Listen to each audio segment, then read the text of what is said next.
वैदिक ज्योतिष के अनुसार जब भी ग्रह गोचर में अपनी राशि परिवर्तन करते हैं तो उनका अपना एक बहुत बड़ा महत्व होता है, खास तौर पर जो बाहरी ग्रह हैं जैसे कि जुपिटर एंड सैटर्न। आज बात करेंगे हम बृहस्पति गोचर में कब और कौन सी राशि में आ रहे हैं, किस तरह से और कौन सी राशियों के लिए वो लाभप्रद सिद्ध होंगे, और साथ ही साथ ये भी जानेंगे कि बृहस्पति कौन से प्लैनेट के ऊपर गोचर कर रहे हैं, विच इज मोर इम्पोर्टेंट। नमस्कार, स्वागत, अभिनंदन आपका अपने चैनल एस्ट्रो डॉक्टर शालिनी बहल में। जैसा कि हम सब जानते हैं कि अब जो बृहस्पति अर्थात देवगुरु बृहस्पति जुपिटर 23 अप्रैल को गोचर के दौरान मेष राशि में आ रहे हैं। मंगल की राशि और वो आपसी में उनका जो संबंध है वो अच्छा संबंध माना जाता है। जो बृहस्पति गुरुदेव हैं वह अश्विनी, भरणी और कृतिका इन तीनों नक्षत्रों के ऊपर अपना भ्रमण करेंगे और बृहस्पति जो है वो प्रत्येक 12 वर्षों के उपरांत ही अपनी एक उसी राशि पर आते हैं। अर्थात मेष राशि में जब बृहस्पति का गोचर था तो आज से 12 वर्ष पूर्व था, क्योंकि बृहस्पति एक राशि में करीबन 1 वर्ष तक ही गोचर करते हैं। जैसे कि देवगुरु बृहस्पति हमें ज्ञान का कारक बताते हैं हम लोग, और ये पुत्र का कारक बृहस्पति को माना जाता है, साथ ही साथ धन का कारक भी माना जाता है। ये उपचय भाव में बहुत अधिक उपयोगी और कारगर सिद्ध होते हैं। साथ ही साथ अगर ये केंद्र और त्रिकोण में आ जाए तब भी बहुत अच्छा रिजल्ट देते हैं। तो इसी के अनुसार सबसे पहले तो हम ये जानेंगे कि बृहस्पति कौन सी राशि वाले लोगों के लिए काफी अच्छा और लाभप्रद इस पूरे वर्ष के दौरान होने जा रहा है। अगर छोटा सा इन शॉर्ट में बताऊं तो मैं ये कह सकती हूँ कि जो भी व्यक्ति जिनकी कर्क राशि है, सिंह राशि है, वृश्चिक राशि है, धनु राशि है, कुंभ राशि है और मीन राशि है, उनके लिए तो ये समय पूरा वर्ष बहुत ही अच्छा जाने वाला है। देवगुरु की जो कृपा दृष्टि है बहुत अधिक होने वाली है। उससे थोड़ा सा कम अगर बात करते हैं तो वह है मेष राशि और वृषभ राशि, और उससे थोड़ा सा कम अगर बात करते हैं तो जिनकी मिथुन और कन्या राशि है।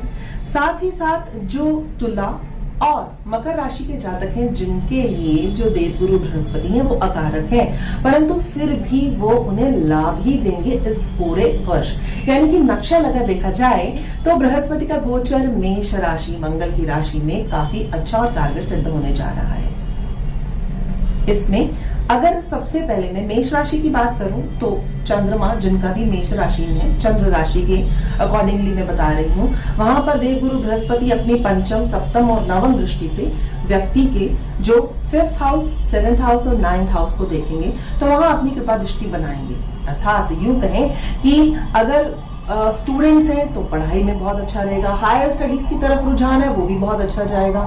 शादी की अगर एज है तो शादी होने की संभावना है, या पार्टनरशिप जो है अगर कहीं पर भी चूक रही है या समझौता नहीं हो पा रहा है तो इसके उपरांत काफी अच्छा सिद्ध होने जा रहा है। अभी तो इस राशि में अर्थात 1 नंबर राशि में इसके साथ ही साथ राहु भी विराजमान है, तो सतर्कता तो सबको बरतनी ही पड़ेगी। फिर बात करते हैं वृषभ राशि की, यानी कि टॉरस राशि, चंद्र राशि जिनकी भी है, वहां पर जो बृहस्पति हैं वो 12th भाव में गोचर करेंगे, और कहते हैं कि जहां बृहस्पति देखते हैं उसको ज्यादा पुष्टि देते हैं। वहीं 12th भाव में बैठे हुए बृहस्पति अपनी पंचम दृष्टि से 4th हाउस को, सप्तम दृष्टि से 6th और नवम दृष्टि से अष्टम भाव को देखेंगे। अर्थात उनसे जिनकी भी वृषभ राशि है, 4th हाउस जो कि भूमि का कारक है, धन धान्य का कारक है, लग्जरीज का कारक है, माँ का कारक है, और साथ ही साथ जो हमारी स्टडीज हैं उनका भी 4th हाउस कोरिलेट करते हैं। तो विद्यार्थियों के लिए या जो लोग अपना बड़ा घर या लग्जरीज कार खरीदना चाहते हैं उनके लिए तो बहुत अच्छा है। साथ ही साथ जैसे ही अपनी 6th हाउस को अपनी सप्तम दृष्टि से देखेंगे तो जो कंपटीशन एग्जाम्स में उतर रहे हैं या जिनके ऊपर कोर्ट केसेस भी हैं, तो इस साल उन्हें जीतने की उम्मीद 100% दिखती है। साथ ही साथ उनकी अपनी दशा और ग्रह क्या कहते हैं, इट अगेन वेरीज। अष्टम दृष्टि अगर देखते हैं तो जिनकी भी इनहेरिटेड प्रॉपर्टी से रिलेटेड कोई अड़चन आ रही थी या जो कोई भी रिसर्च वर्क में लगे हुए हैं, उनके लिए जो वृषभ राशि के हैं ये वर्ष काफी अच्छा है। और साथ ही साथ अगर किसी कोई असाध्य रोग है तो बृहस्पति 12th हाउस में बैठकर अपनी नवम दृष्टि से अष्टम भाव को देख रहा है, तो नक्षल उनके लिए भी ये वर्ष काफी अच्छा जाने वाला है। हाँ, ये जरूर है कि जब बृहस्पति यहाँ गोचर करेंगे तो उस समय वो अस्त अवस्था में होंगे। अब बात करते हैं हम मिथुन राशि की। मिथुन राशि के जातकों के लिए जो बृहस्पति है वो 11th भाव में, और कहते हैं कि उच्च भाव में हर एक ग्रह बलवान होता है और बहुत अच्छा कारगर सिद्ध होता है। तो बृहस्पति 11th भाव में बैठे हुए 3rd भाव को देखेंगे, साथ ही साथ पंचम और सप्तम को भी देखेंगे। 3rd house change in a job दिखाता है या छोटी छोटी यात्राएं दिखाता है, या यूं कहें कि अगर किसी के बड़े भाई बहन का अगर मिथुन राशि है तो उनके छोटे भाई बहनों की तो किस्मत चमकने वाली है। और साथ ही साथ अगर 11th हाउस में बृहस्पति बैठे हैं मिथुन राशि के लोगों के लिए, तो वो अपनी सप्तम दृष्टि से जब पंचम भाव को देखेंगे तब भी अगेन उनका एक टाइम पीरियड आ सकता है जिसमें कि वो जॉब चेंज कर सकते हैं, बिकॉज वो दशम से अष्टम है। और उसकी जो सप्तम दृष्टि है वो कहाँ जा रही है, सप्तम भाव में, तो इनके भी विवाह के योग बनते दिख रहे हैं, या किसी भी तरह का अगर ये पार्टनरशिप का बिजनेस स्टार्ट करना चाहते हैं तो बेझिझक होकर एक शुभ समय के अनुसार अपनी दशा देखते हुए आरंभ कर सकते हैं। बात करते हैं कर्क राशि की। कर्क राशि में जो बृहस्पति है वो उसके 10th हाउस में गोचर कर रहा है, यानी कि अपने से केंद्र में। तो अपने से केंद्र में बैठा हुआ वो उसे सबसे पहले तो कौन से भाव को देख रहा है, द्वितीय भाव को, फिर सप्तम भाव को और छठे भाव को, यानी कि 2, 6 और 10 का योग बन रहा है, और साथ ही साथ 4 का। तो आप ये मान लीजिए कि आपकी जो भी कर्क राशि के जातक हैं, अगर चंद्रमा बहुत अच्छा बैठा है और शुभ आपकी दशा अंतर्दशा चल रही है, बाकी भी ग्रह गोचर बहुत अच्छे हैं, तो 2, 6, 10 और 11 जो कोरिलेशन इसका बन रहा है, तो खूब धन, मान सम्मान, पदवी में चेंज और लग्जरीज लाइफ देखने को मिलेगी। बात करते हैं सिंह राशि। सिंह राशि के जातकों की जो हॉरोस्कोप है वहां पर अगर हम देवगुरु बृहस्पति का गोचर देखें तो वह 9th हाउस में कर रहा है, और 9th हाउस में बैठा हुआ जुपिटर स्वयं अपनी ही काल पुरुष की कुंडली के अकॉर्डिंगली मूल त्रिकोण और साइन में होता है जो नवम भाव है। तो ऐसा जातक जहां पर बृहस्पति विराजमान है अपनी पंचम दृष्टि से इसके लगन को, सप्तम दृष्टि से 3rd हाउस को और नवम दृष्टि से पंचम भाव को देख रहा है, तो ये मानिए कि लगन से रिलेटेड जितने भी कारकत्व हैं, यानी कि स्वयं को पहचानना, अपने अस्तित्व का परचम लहराना, साथ ही साथ जो सप्तम भाव है वो है 3rd हाउस, यानी कि नाम होना, बल, जहां पर भी आपको बल पिछले वर्ष तक कुछ क्षीण महसूस हो रहा था, लेवल ऑफ कॉन्फिडेंस में कमी आ रही थी, अगर ऐसे जातक स्पोर्ट्स में है तो बहुत अच्छा करेंगे जिनका भी सिंह राशि है। और नवम जो स्थान है अपनी नवम दृष्टि से जुपिटर इसके 5th हाउस को देखेगा, अर्थात बुद्धि, मेघा, इसके अंदर उनकी बढ़ोतरी होने के चांसेस है, यानी कि बुद्धि तेज बढ़ेगा, लगन में अपना अस्तित्व बढ़ेगा और पराक्रम, लेवल ऑफ कॉन्फिडेंस बढ़ेगा जो भी व्यक्ति सिंह राशि के। बात करते हैं अब हम कन्या राशि। जिन भी लोगों की राशि कन्या है वहां पर देव गुरु बृहस्पति का गोचर अष्टम भाव में पड़ेगा। तो अष्टम भाव में बैठा बृहस्पति अपनी पंचम दृष्टि से अगर 12वें हाउस को सपोर्ट कर रहा है, तो 12th हाउस क्या है, अगर व्यक्ति कहीं लंबी बीमारी से पीड़ित है तो उसमें सुधार आएगा, हॉस्पिटलाइज्ड होगा तो वो वापस आएगा। और 12th हाउस जो है वो वेरी इंपॉर्टेंट पर्संस का भी होता है, तो उसके अपने हाई प्रोफाइल के लोगों के साथ बहुत अच्छे तालमेल बनने आरंभ हो जाएंगे। कहाँ उसको सबसे ज्यादा ध्यान रखना होगा, अपनी वाणी पर, और वाणी की जो 2nd हाउस है उसे भी जुपिटर देख रहा है। तो ये मानिए कि अगर आपने अपनी वाणी में सुधार किया, नम्रता रखी और आप अपने परिवार के साथ बहुत अच्छा सा संबंध रखा, तो आपके दिन दोगुनी रात चौगुनी उन्नति के जो समय है वह आने वाला है। और साथ ही साथ इसकी जो नवम दृष्टि है वो 4th हाउस में पड़ रही है, अर्थात अगर आप ये कहें तो इनकी माता के लिए बहुत अच्छा है, जो भी जातक विर्गो अर्थात कन्या राशि के हैं। साथ ही साथ इन्हें भी सुख समृद्धि इनकी वृद्धि होगी। और 4th हाउस से रिलेटेड माँ के साथ साथ घर है, वाहन है, हमारी 10th एंड 12th की जो एजुकेशन है अगर स्टूडेंट्स हैं तो उसमें इनका काफी अच्छा रुझान होगा, इजाफा होगा। और जो भी स्टूडेंट स्पेसिफिकली 10th और 12th के एग्जाम्स दे रहे हैं ड्यूरिंग दिस टाइम और उनका अगर वर्गो लगन है या वर्गो माफ कीजिएगा राशि है, कन्या राशि है, तो वो बहुत अच्छा करने जा रहे हैं। फिर बात करते हैं हम वह जातक जिनकी की तुला राशि है। तुला राशि में जो बृहस्पति है अकारक होता है और यहाँ पर जो देवगुरु बृहस्पति हैं वो बैठे हैं सप्तम भाव में। सप्तम भाव में बैठे हुए ये 11वें भाव को अपनी दृष्टि देंगे और साथ ही साथ ये लगन को देंगे और 3rd हाउस को देंगे। तो यहाँ पर जातक अपने पराक्रम के साथ साथ सद्बुद्धि का प्रयोग करते हुए अपने विचार और बौद्धिक क्षमता को उठाते हुए ये बहुत अधिक लाभ प्राप्त कर सकता है। जिन भी व्यक्तियों की वृश्चिक राशि है, मंगल की राशि है, तो उसमें जो देवगुरु बृहस्पति हैं वो बैठे हैं इस बार आपके 6th हाउस में गोचर के दौरान, जो 23rd ऑफ अप्रैल से टू 2023 से हो रहा है। तो यहाँ पर बैठे 6th हाउस में बैठे बृहस्पति 10th भाव को देख रहे हैं, यानी कि जॉब के स्थान को देख रहे हैं। अगर कहीं पिछले कुछ समय से जॉब नहीं मिल रही या इंक्रीमेंट नहीं हुआ या लेवल ऑफ सेटिस्फेक्शन नहीं है इन योर जॉब, तो बृहस्पति का गोचर आपको एक अच्छी जॉब दिलाने में सक्षम होगा। आप अच्छे कर्म करेंगे, कर्म के प्रति जो आपका रुझान है थोड़ा सा ढीला पड़ गया था वो फिर से एक बारी प्रबलता का रूप लेकर उभरेगा। और अपनी सप्तम दृष्टि से 12th हाउस, तो 12th हाउस अगेन वहां पर अपनी शुभ दृष्टि दिए हुए हैं। तो जितने भी असाध्य रोग से अगर पीड़ित हैं और अगर आपका बॉस है, सो कॉल्ड इम्पोर्टेंट पर्सन के साथ अगर आपकी नहीं मिल रही थी, तो अब बृहस्पति का गोचर आपके लिए शुभ फल देना आरंभ कर देगा। यही अपनी नवम दृष्टि से ये कहाँ देखेगा? 2nd हाउस को देखेगा। तो ऐसे लोगों के चांसेस बन सकते हैं कि इनकी जो नौकरी है वो कहीं शिफ्ट हो जाए, यानी कि इन द NCR और they have got a chances to go abroad even for the purpose regarding to that of their profession. अब बात करते हैं जिनकी राशि धनु है।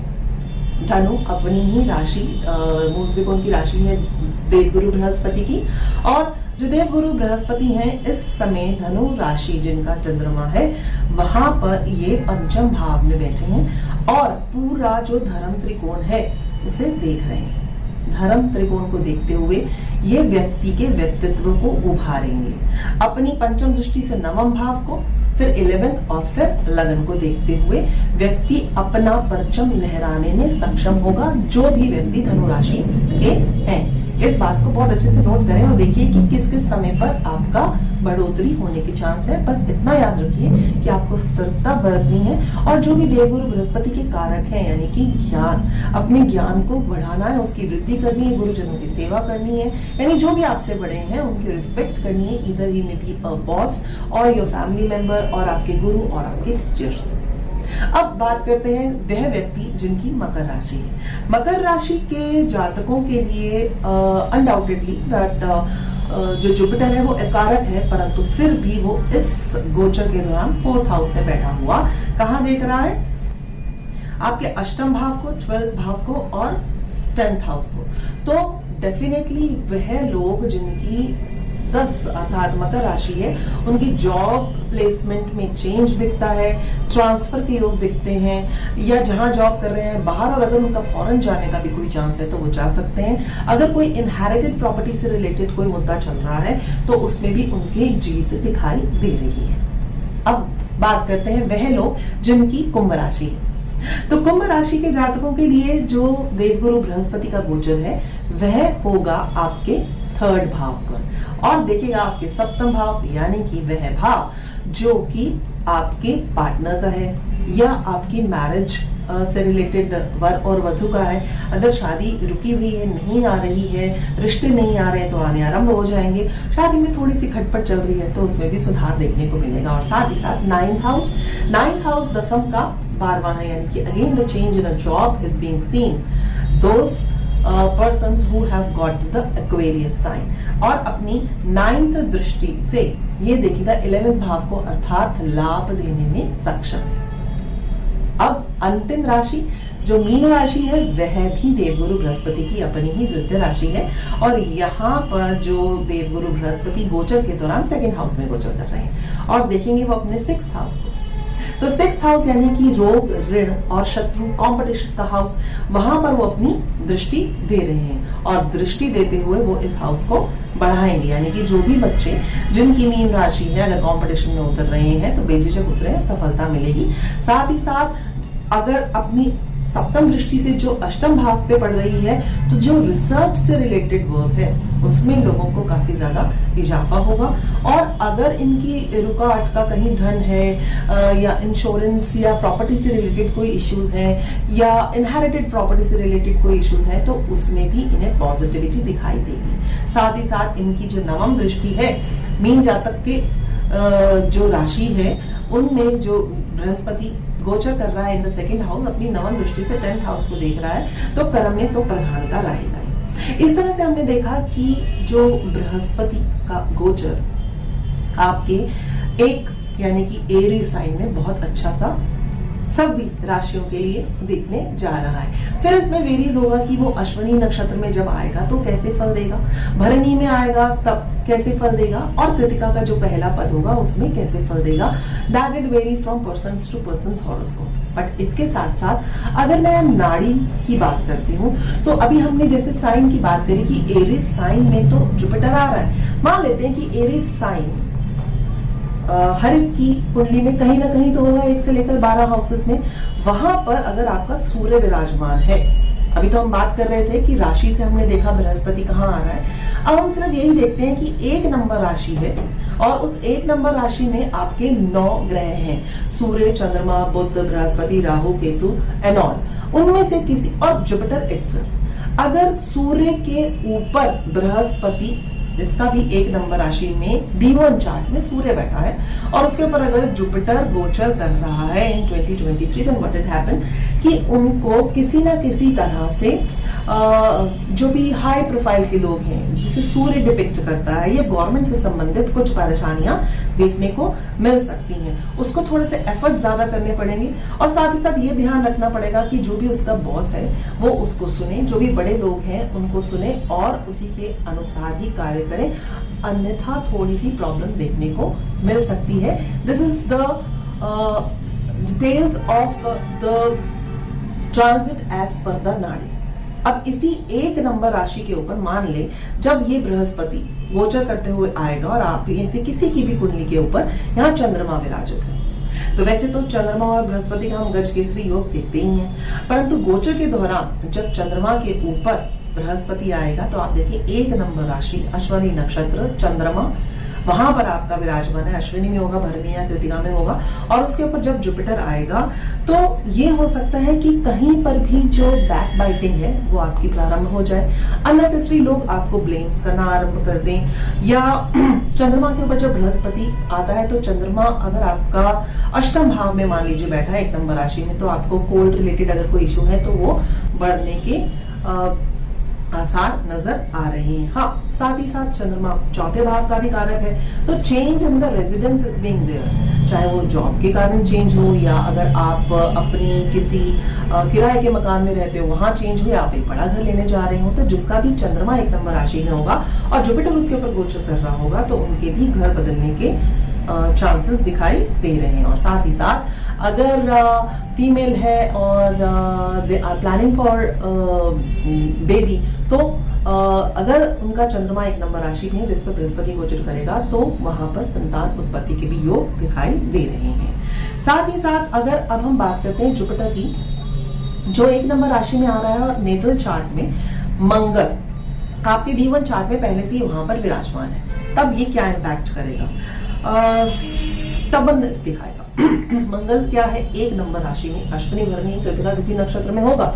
मंगल इटसेल्फ अपनी मूल त्रिकोण साइन में है, बहुत तेज होगा, उसमें तेज और रुझान होगा। जुपिटर वहीं पर जब आके बैठेगा तो उसका एग्रेशन जो है वो थोड़ा सा बढ़ने के आसार दिखते हैं और साथ ही साथ उनके लिए स्पेसिफिकली ये कहूंगी कि उनको अगर एग्रेशन को थोड़ा सा कंट्रोल करना है, the must do some exercise on a regular basis. Exercise करना उनके लिए बहुत अच्छा है, नहीं तो ब्लड प्रेशर होने की संभावनाएं दिखाई देती हैं। साथ ही साथ कुछ कंस्ट्रक्शन का काम, अगर कंस्ट्रक्शन वर्क से रिलेटेड है तो कंस्ट्रक्शन का काम उनका बढ़ेगा, या घर में किसी ना किसी तरह की कंस्ट्रक्शन हो सकती है।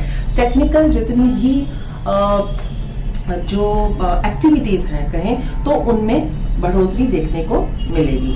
और मंगल जो है भाई बहन भाई का कारक है, तो उसके ऊपर जब जुपिटर आ रहा है तो भाई को सक्सेस दिखाएगा। अगर आपके बड़े या छोटे कोई भी भाई हैं, I am not correlating with the 3rd और 11th हाउस, बट 1 नंबर राशि में मंगल है, उसके ऊपर जुपिटर आ रहा है, तो जो आपका ब्रदर है उसको किसी ना किसी तरीके से success in the society, success in his job वो दिखाई देगी आपको आने वाले एक पूरे वर्ष में। अब अगर फीमेल हॉरोस्कोप है तो उसके भी मैरिज के जो प्रोस्पेक्ट्स हैं वो थोड़े से बढ़ जाएंगे। अब इसी ही 1 नंबर राशि में आपके D1 चार्ट में बुध विराजमान है, जिसके ऊपर जुपिटर ने अभी गोचर करना है। तब क्या होगा कि अगर वो स्टूडेंट है तो काफी अच्छे से पढ़ाई करनी वो स्टार्ट कर देगा, एजुकेशन में उसको सक्सेस मिलेगी। भले वो एक राशि पूरे 12 हाउसेज में कहीं पर भी हो, उस एक राशि में अगर बुध बैठा है और उसके ऊपर अगर जुपिटर आ रहा है तो ये फल आपको देखने को मिलेंगे। गेन्स होगा, एजुकेशन आपकी बढ़ेगी, आपकी बुद्धि का स्तर बढ़ेगा और प्रोफेशनली आपको सक्सेस मिलने के चांसेस दिखाई दे रहे हैं। एज पर द नाड़ी रूल्स, जुपिटर के ऊपर ही जुपिटर आ जाए। देखिए आपकी कुंडली में अगर 1 नंबर साइन में D1 चार्ट में जुपिटर है और अभी गोचर का जुपिटर 12 वर्ष के बाद फिर से उसी राशि के ऊपर आ रहा है, तो it's a very good time for the native. One has to do the total concentration what exactly he wants in his life. बहुत ज्यादा अच्छा है। नॉर्थ ईस्ट डायरेक्शन अपनी चेक करें, बहुत ज्यादा अच्छा रहेगा। उसकी सेल्फ डेवलपमेंट होगी, सबकॉन्शियस माइंड और कॉन्शियस माइंड के अंदर काफी अच्छा तालमेल बैठेगा, जो इसका परचम ज्यादा ऊपर की ओर लहराएगा और यूं कहिए कि सक्सेस उसकी मुट्ठी में अब आने वाली है। परिवार में भी आपकी काफी ज्यादा इज्जत बढ़ेगी और डिसीजन पावर अनडाउटेडली आपकी बढ़ेगी, जिनका भी 1 नंबर राशि में D1 चार्ट में जुपिटर विराजमान है। अब आपकी कुंडली में D1 चार्ट में शुक्र 1 नंबर राशि में बैठा है। अपार्ट फ्रॉम इतनी बारीकी से नहीं देख रही कि अश्विनी में, भरणी, कृति में कौन से पद पे बैठा है, लेकिन अगर ये 1 नंबर राशि में बैठा है और उस शुक्र के ऊपर जुपिटर जो अभी 23 अप्रैल 2023 को गोचर करेगा, तब आप ये देखेंगे कि आपके एसेट्स, शुक्र किसका कारक है? लग्जरीज का कारक है ना, तो आपके एसेट्स बढ़ेंगे। परंतु काल पुरुष के अकॉर्डिंगली अगर देखा जाए तो एसेट्स के साथ साथ शुक्र अगर 2nd और 7th हाउस यानी कि पैसे का भी कारक है और 7th हाउस विवाह का भी कारक है, और साथ ही साथ हम 2nd और 7th हाउस को थोड़ा सा मारक स्थान भी लेते हैं। तो ऐसे व्यक्तियों को अनडाउटेडली अगर शुक्र के ऊपर जब जुपिटर गोचर करेगा तो धन मान सम्मान की तो प्राप्ति होगी और घर में कोई अच्छा शुभ कार्य भी होने की संभावना दिखती है, परंतु उसे अपना ध्यान अवश्य रखना है, क्योंकि as per the कालपुरुष 2nd and 7th house को हम मारक भाव भी लेते हैं। Undoubtedly celebrations they are being there in your house अगर आपका शुक्र 1 नंबर राशि D1 चार्ट में बैठा और उसके ऊपर जुपिटर गोचर कर रहा है। अब आपकी ही हॉरोस्कोप में जुपिटर ही 1 नंबर साइन में बैठा है, जिसके ऊपर अब देवगुरु बृहस्पति का गोचर आने वाला है। तो जो नेटिव है उसकी जहां पर भी वो जॉब करता है या बिजनेस करता है वहां पर उसकी प्रमोशन होगी। स्पेसिफिकली अगर वो जॉब करता है तो प्रमोशन होने के ज्यादा चांसेस दिखते हैं, जबकि चांसेस इसलिए ज्यादा दिखते हैं क्योंकि 1 नंबर जो है मंगल की राशि में जुपिटर विराजमान एक बहुत अच्छा सहयोग बना रहा है और उसके ऊपर अभी नेटल का जुपिटर के ऊपर जो गोचर का जुपिटर आएगा तो वो इजाफा करेगा। और इस नेटल चार्ट में हमें मंगल और शनि की पोजीशन जरूर देखनी होगी कि मंगल और शनि क्या बृहस्पति को दोनों इकट्ठे मिलकर तो दृष्टि नहीं दे रहे, अगर दे रहे हैं तो ये समय थोड़ा सा प्रॉब्लमैटिक हो सकता है। अब बात करते हैं कि अगर जुपिटर जो गोचर का आपकी D1 चार्ट में 1 नंबर राशि में केतु विराजमान है और केतु अगर अश्विनी में है तो अपने ही नक्षत्र में विराजमान होगा और उसके ऊपर अब जुपिटर आ गया, तो it gives drive to the knowledge. Ketu किसका कारक है? नॉलेज का, ऑकल्ट साइंस का। तो व्यक्ति का रुझान किसी ना किसी तरह से भगवान के प्रति या अव्यक्त भाव को जानने के प्रति या what is beyond the life उसको जानने के प्रति कुछ ज्यादा बढ़ना शुरू हो जाएगा। और साथ ही साथ हो सकता है वो किसी इस विद्या को भी सीखना चाहे, क्योंकि जो केतु है वो मटेरियलिस्टिक नहीं है, तो उस केतु के ऊपर जुपिटर का आना अध्यात्म के प्रति रुझान को ज्यादा बढ़ाता है। वहीं अगर राहु बैठा है और राहु के ऊपर अगर जुपिटर आपका आ जाता है, अर्थात जो आपका राहु है वो 1 नंबर राशि में D1 चार्ट में बैठा है और गोचर का जो जुपिटर है वो उसके ऊपर अब आ गया, तो राहु और जुपिटर का जो योग है उसे तो आप अच्छा नहीं मानते।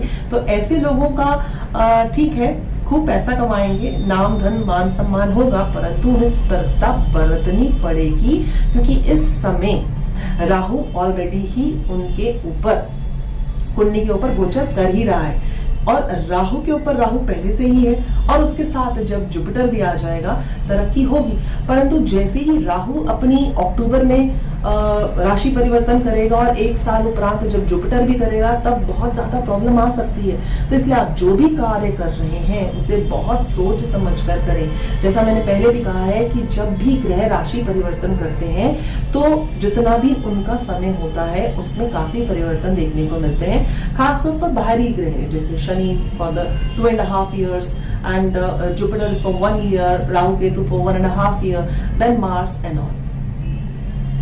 आप सभी के लिए जो ये गोचर का बृहस्पति है जो शीघ्र अतिशीघ्र बदलने वाला है, मंगलमय हो।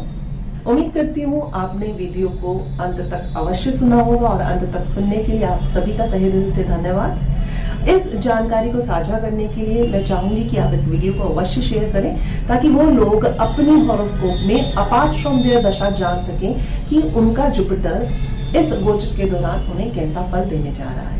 तब तक आप अपने और अपनों का ख्याल रखें। अंत तक सुनने के लिए फिर से तहे दिल से आप सबका धन्यवाद, प्रणाम।